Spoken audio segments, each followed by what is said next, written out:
Rezwan, Stephen, Marshall, Jim McJunkin, nice to see you. Imam Majid, thank you very much for those very kind introductions and the very warm welcome. I know, Imam, that President Obama was very grateful that you led the prayer at the White House for last summer's iftar dinner, a dinner which, as the President noted at the time, is a tradition that goes all the way back more than 2 centuries to when Thomas Jefferson hosted the first iftar at the White House.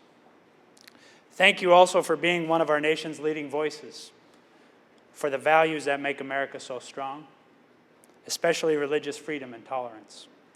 Whether it's here at Adams or as President of the Islamic Society of North America, you've spoken with passion and eloquence, not only about your own Islamic faith, but for the need to build bridges, as you've demonstrated here, of understanding and trust between faiths. That's evident here today in the presence of so many different faiths: Muslims, Christians, Jews, Baha'i. The fact that we can come together in spirit of respect and fellowship speaks to the bonds that we share as people of faith and as Americans. That's why, on a very personal level, it's such an honor to be here with you today. Sunday afternoons at a parish center or at a community center is very familiar territory for me. I grew up in Stillwater, Minnesota, in a proud Catholic family. You mentioned your 5 daughters. I'm one of 11 kids, and I can think of countless Sunday afternoons like this one spent at festivals, games, or meetings at our home parish of St. Michael's, or at the church of my older brother, who is a priest himself. Like all of you and like me, millions of Americans find community, comfort, and support in their faith. That includes President Obama, drawing as he does on his Christian faith. So today reminds us that being religious is never un-American. Being religious is quintessentially American. In my life, working in government and working, studying, and traveling in many parts of the world, I've come to appreciate the diversity and richness of Muslim communities here in America and abroad. I accompanied then Senator Obama when he traveled to the Middle East, including Israel and the West Bank, where he spoke to Israelis and Palestinians about the imperative of peace. During the presidential campaign, I had the honor of meeting with Muslim American leaders in communities across the country in places like Cedar Rapids, Iowa, home to the oldest mosque in America.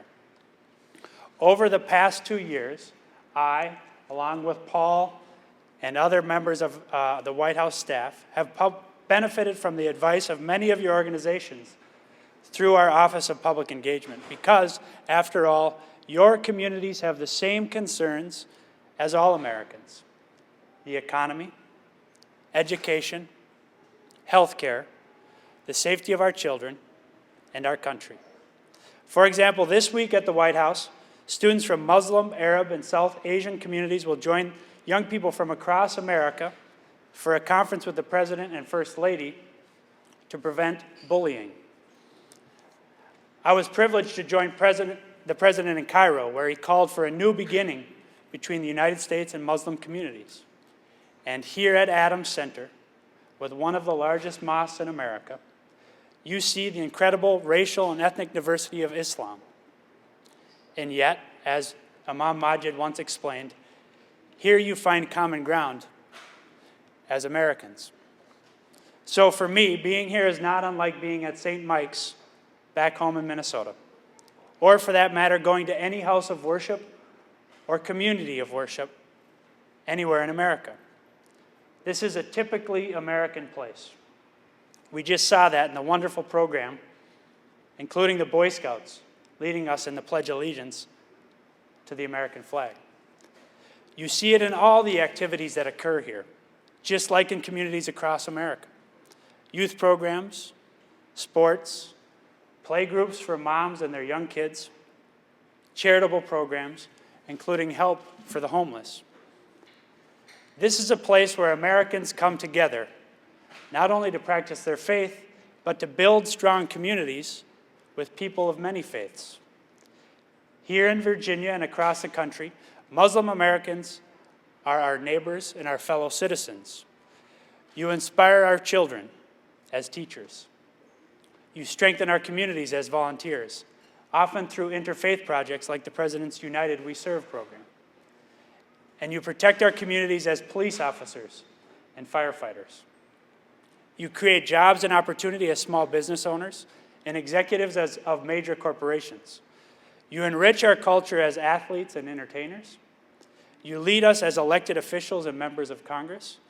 And no one should ever forget that Muslim Americans help keep America safe every day as proud soldiers, sailors, airmen, Marines, and Coast Guardsmen. Indeed, as we've heard, some of these heroes have made the ultimate sacrifice for our nation and now rest in our hallowed national cemeteries. That's why I appreciate the opportunity to be with you here today. It's this very idea, the idea of America as a secure and pluralistic nation, as a society that doesn't just accept diversity, but which is strengthened by it. This idea is more important than ever. Over the last several months, and again later this month in New York City, John Brennan, Assistant to the President for Homeland Security and Counterterrorism, will continue to outline the steps we are taking across the government to keep America and our communities safe and secure, including from the threat of al-Qaeda and its adherents. I'm here to talk with you about how our communities, your community, contribute to keeping our country safe, specifically as part of our approach to preventing the radicalization that leads to a range of threats here at home, including terrorism. As the President's Deputy National Security Advisor, I've been responsible for more than a year for coordinating and integrating our efforts across the federal government to help prevent violent extremism in the United States. And today I want to discuss our approach, which we'll be releasing publicly in the coming weeks. Preventing radicalization that leads to violence here in America is part of our larger strategy to decisively defeat al-Qaeda. Overseas, because of the new focus and resources that the President has devoted to this fight, the al-Qaeda leadership in the border regions of Afghanistan and Pakistan is hunkered down, and it's harder than ever for them to plot and launch attacks against our country. Because we're helping other countries build their capacity to defend themselves, we're making it harder for al-Qaeda adherents to operate around the world. Here at home, we've strengthened our defenses with improvements to intelligence and aviation screening and enhanced security at our airports, ports, and borders. As we've seen in recent attempted attacks, al-Qaeda and its adherents are constantly trying to exploit any vulnerability in our open society. But it's also clear that our dedicated intelligence, law enforcement, and Homeland Security personnel have disrupted many more plots and saved many American lives. At the same time, we're confronting the broader challenge of violent extremism generally, including the political, economic, and social forces that can sometimes lead people to embrace al-Qaeda and its murderous ideology.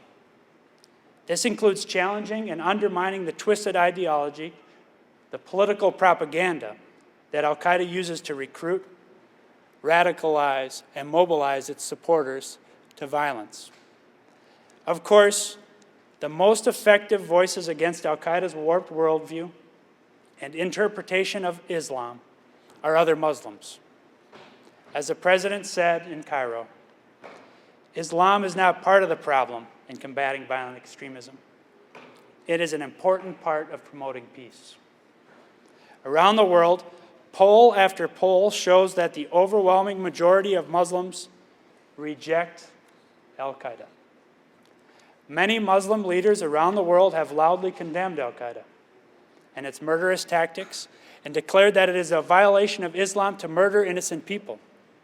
They've spoken out at great risk to their own lives, and some have lost their lives because of it. Still, President Obama recognizes that through our words and deeds, we can either play into al-Qaeda's narrative and messaging, or we can challenge it and thereby undermine it. We are determined to undermine it. For example,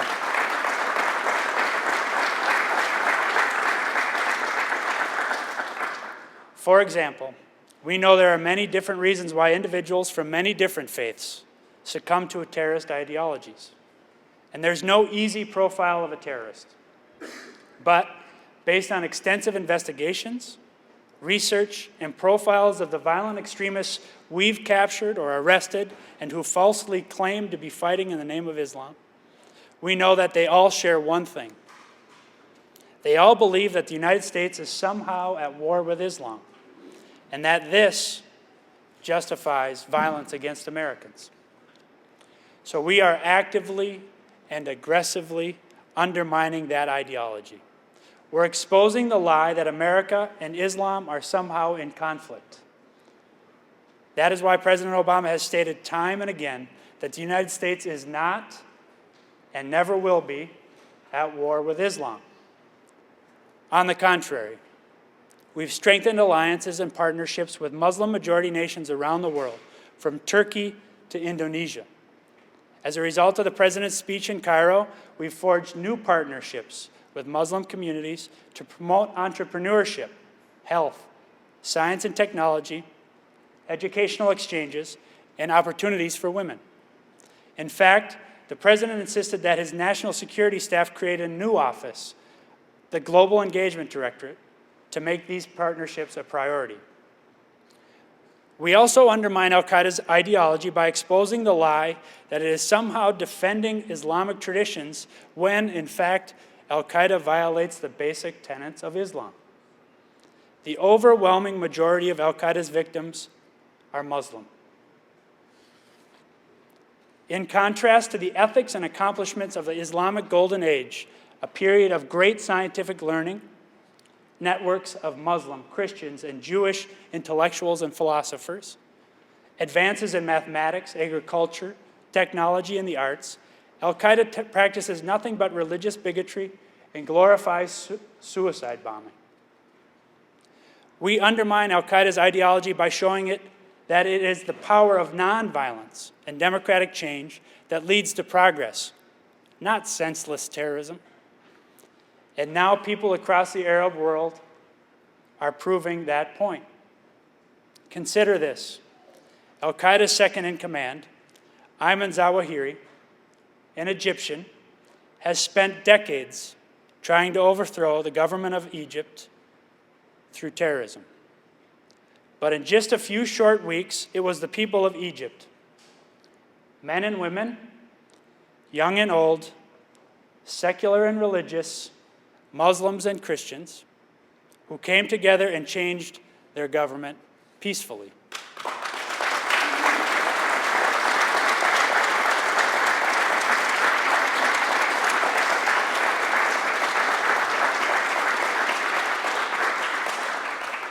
It is the most dramatic change in the Arab world in decades, and al-Qaeda had nothing to do with it. And so President Obama made it a point to commend the Egyptian people in their embrace of the moral force of nonviolence, not terrorism, not mindless killing. There's another way that we expose and undermine the lies of al-Qaeda's ideology. They want Muslims around the world to think that the United States is somehow anti-Muslim, when, in fact, we embrace people of all faiths and all creeds. That is why President Obama has said repeatedly, Islam is part of America. And that's one of the reasons why this administration makes it a priority, whether in the President's speech in Cairo, at iftars at the White House, in outreach by federal agencies, or with my presence with you here today, to celebrate the extraordinary contributions that Muslim Americans make to our country every day.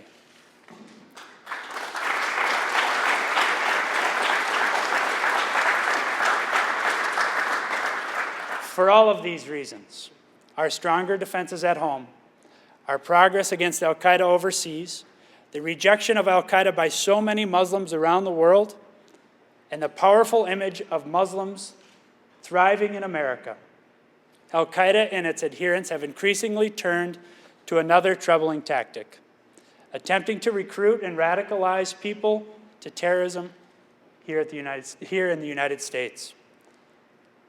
For a long time, many in the United States thought that our unique melting pot meant that we were immune from this threat.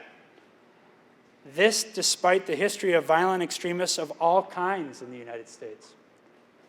That was false hope and false comfort. This threat is real and it is serious. How do we know? Well, al-Qaeda tells us. They're not subtle. They make videos, create internet forums, even publish online magazines, all for the express purpose of trying to convince Muslim Americans to reject their country and attack fellow Americans. There's Adam Gadon, who grew up in California and now calls himself a spokesman for al-Qaeda. There's Anwar al-Awlaki, who was born in the United States and now exhorts Americans to violence from hiding in Yemen as part of an al-Qaeda in the Arabian Peninsula. And there's Omar Hamami, an Alabama native who joined the terrorist group al-Shabaab in Somalia and uses rap and hip-hop to reach young Americans. Sadly, these violent extremists have found a minuscule but receptive audience. Fortunately, good intelligence, effective law enforcement, and community partnerships have allowed us to discover and thwart many of these plots before they could kill.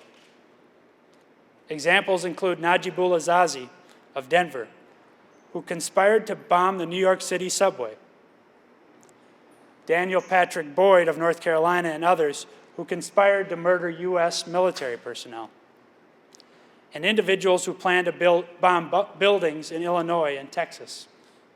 Over the past 2 years, dozens of American citizens have been arrested and charged with terrorism counts. Tragically, other plots were not prevented. Among them, the murder of 13 innocent Americans at Fort Hood, David Headley of Chicago, who helped plan the 2008 terrorist attacks in Mumbai, India, and Faisal Shahzad, who packed an SUV with explosives and attempted to detonate it in Times Square. Of course, disrupting plots is dealing with this threat at the back end, after individuals have succumbed to violent extremism. Our challenge and the goal that the President has insisted that we also focus on is on the front end, preventing al-Qaeda from recruiting and radicalizing people in America in the first place. And we know this isn't the job of government alone. It has to be a partnership with you, the communities who are being most targeted by al-Qaeda. I work with President Obama every day. He's been focused on this since he took office. Behind closed doors, he has insisted that his national security team make this a priority. The effort I've been leading is a policy committee made up of deputy secretaries from departments and agencies across the government. We meet regularly to consider new policy, drawing not only on the expertise of our national security agencies, but also on the Departments of Education and Health and Human Services. In our review of the Fort Hood attack, we deepened our understanding of the tactics that extremists like al-Awlaki use to push people toward violence, as well as how an individual becomes radicalized. The President's national security strategy last year stated, "Our best defense against this threat are well-informed and equipped families, local communities, and institutions." Indeed, senior administration officials, including Secretary of Homeland Security Janet Napolitano, Attorney General Eric Holder, and John Brennan, have met with you and engaged with many of your organizations. Many of you have approached the administration, offering to help, and you've worked with us to help prevent terrorists from targeting your communities. Most recently, in the State of the Union, the President summed up our approach this way. As extremists try to inspire acts of violence within our borders, he said, we are responding with the strength of our communities, with respect for the rule of law, and with the conviction that Muslim Americans are part of our American family.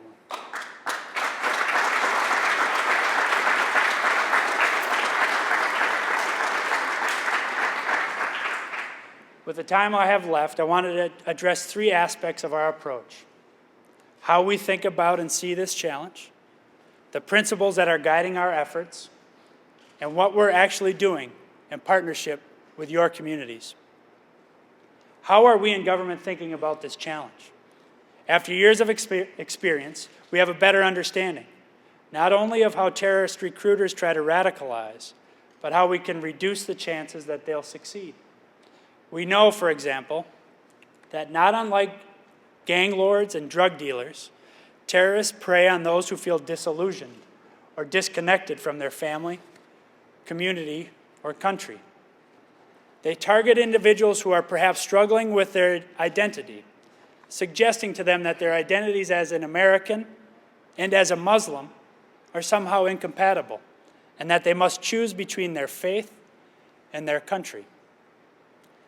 But we also know that this is a false choice, and that it fails to resonate with individuals when they have a strong support in their families and communities, when they have faith in their ability to achieve change through the political process, and when they, too, feel that they have a chance to realize the American dream.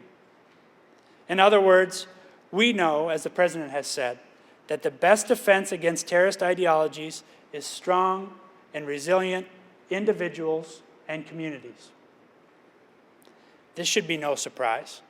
In America, we have a long history of community-based initiatives and partnerships dealing successfully with a whole range of challenges, including violent crime. And we know something else, that just as our words and deeds can either fuel or undermine violent extremism abroad, so too can they here at home. We have a choice. We can choose to send a message to certain Americans that they are somehow less American because of their faith or because of how they look, that we see their entire community as a potential threat, as we've seen in several inexcusable incidents in recent weeks across the country that were captured on video. Well, those incidents do not represent America.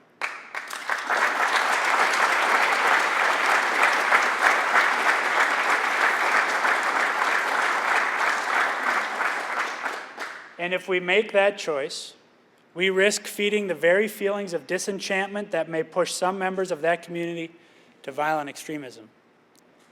Or we can make another choice. We can send the message that we're all Americans.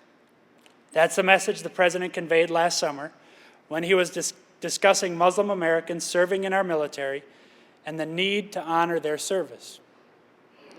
Part of honoring their service, he said, is making sure that they understand we don't differentiate between them and us.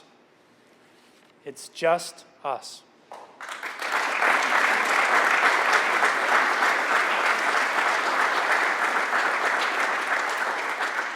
Informed by what we know, several basic principles must guide us in what we do, as individuals, as communities, and as a country. We must resolve not to label someone as an extremist simply because of their opposition to the policies of the United States government or their strong religious beliefs. Under our Constitution, we have the freedom to speak our minds, and we have the right to practice our faiths freely, knowing that the government should neither promote nor hinder any one religion over the other. As such, we must resolve to protect the rights and civil liberties of every American. That's why, under President Obama, the Civil Rights Division at the Justice Department is devoting new energy and effort to its founding mission, protecting civil rights. It's why we are vigorously enforcing new hate crime laws. And it's why, even as we do everything in our power to protect the American people from terrorist attack, we're also doing everything in our power to uphold civil liberties.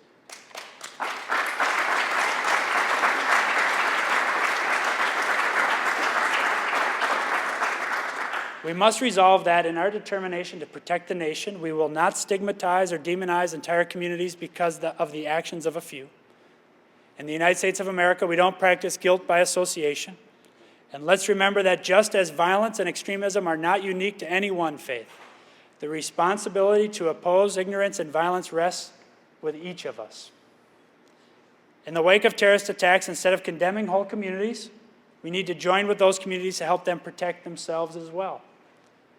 And if one faith community faces intimidation, we need to come together across faiths, as happened here several years ago at the Adams Center, when Christian and Jewish leaders literally stood guard overnight to protect this center from vandalism. You showed us the true meaning of e pluribus unum. Out of many, one.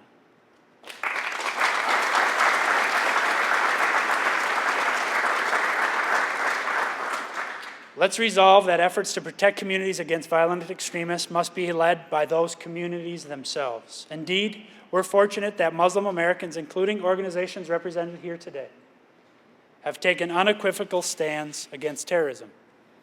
Islamic scholars have issued fatwas declaring terrorism as un-Islamic. Like Muslim American communities across the country, the Adams Center has consistently and forcefully condemned terrorist attacks, and not only here in the United States. You've condemned terrorism around the world against people of other faiths, including Christians and Jews. In so doing, you've sent a message that those who perpetrate such horrific attacks do not represent you or your faith, and that they will not succeed in pitting believers of different faiths against one another. After the attack on Fort Hood, Muslim Americans reached out to offer sympathy and support to the victims and their families. Across the country, Muslim, Arab, and South Asian communities have held conferences and launched awareness campaigns to address the challenge of radicalization that leads to violence. Imam Majid is among, as you've heard, the many Muslim leaders who have been recognized by the Director of FBI for their efforts to strengthen cooperation between Muslim communities and law enforcement. To counter the propaganda videos from the likes of al-Awlaki, Imam Majid even joined with other clerics and scholars to make their own videos, which have gone viral, explaining that Islam preaches peace, not violence. Most Americans never hear about these efforts, and regrettably, they're rarely covered by the media. But they're going on every day, and they're helping to keep our country safe. In fact, many of the incidents and arrests that do make headlines are because of the good citizenship and patriotism of Muslim Americans who noticed something and spoke up. Since the September 11 attacks, a number of individuals inspired by al-Qaeda's ideology and involved in supporting or plotting terrorism were stopped, in part because of the vigilance of members of local communities, including Muslim Americans. That's why Lee Baca, the sheriff in Los Angeles County, which has one of the largest Muslim communities in the country, has said that Muslim Americans have been pivotal helping to fight terrorism.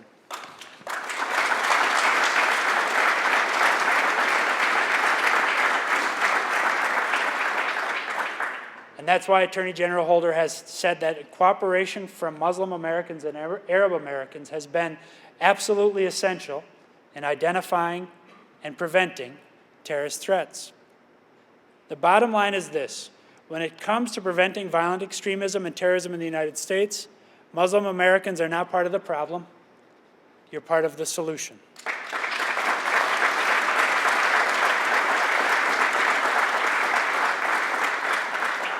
We also believe in another principle, that no community can be expected to meet a challenge as complex as this one alone. No one community can be expected to become experts in terrorist organizations, how they are evolving, how they are using new tools and technology to reach our young people. And that's where government can play a role. Which leads me to the final area I want to address today: our approach at the federal level in partnership with communities. Broadly speaking, we're working along 5 areas of action. First, we're constantly working to improve our understanding of the process of radicalization that leads people to terrorism, because the more we understand it, the more we can do to stop it.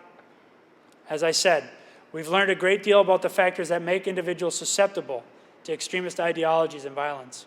Our success in disrupting so many plots is a testament to this. But with al-Qaeda and its adherents constantly evolving and refining their tactics, our understanding of the threat has to evolve as well. So we're devoting extensive resource and expertise to this, including entire analytic units at the Department of Homeland Security and the National Counterterrorism Center. We have a new senior intelligence official focused full-time on radicalization that leads to violence. And we're constantly working with Congress and academic and research institutions, as well as with foreign governments, to gain a more precise understanding of this challenge and how to address it. Second, equipped with this information, we've expanded our engagement with local communities that are being targeted by terrorist recruiters. The Departments of Homeland Security and Justice have created new advisory groups, instituted regular outreach sessions, and held dozens of roundtables across the country. It's all been with the goal of listening to your communities, sharing information on how al-Qaeda attempts to recruit and radicalize, and answering the questions so many communities have asked us. What can we do to protect our young people? But we've also recognized that this engagement can't simply be about terrorism. We refuse to securitize the relationship between the government and millions of law-abiding, patriotic Muslim Americans and other citizens.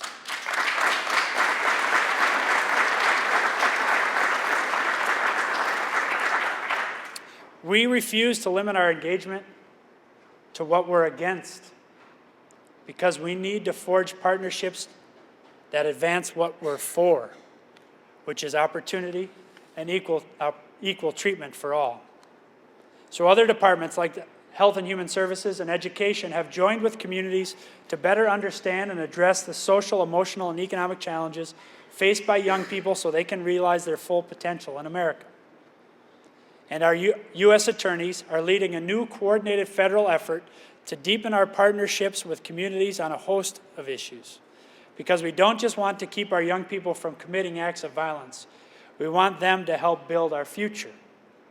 Third, based on this engagement, we're increasing the support we offer to communities as they build their own local initiatives. Every community is unique, and our enemy, al-Qaeda, is savvy.